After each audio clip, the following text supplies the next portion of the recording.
तो पाकिस्तान को एक और बात का ख़तरा पैदा हुआ।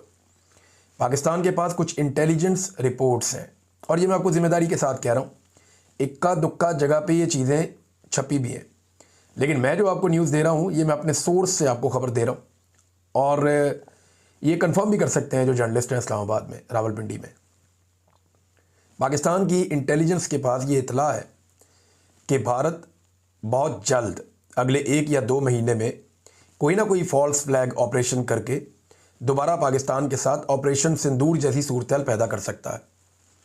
ऐसे में अफ़गानिस्तान के साथ एक पंगे में लगातार रहना और फिर भारत जैसे ख़तरे का सामना करना, ये दोनों चीज़ें अगर एक साथ होती हैं तो पाकिस्तान के लिए बड़ी प्रॉब्लम हो सकती थी। लिहाजा उस वक्त पाकिस्तान ने फ़ौरन कोशिश की, कतर को बीच में डाला, और फिर हमारा एक सीज़ फायर का मुआहदा हो गया।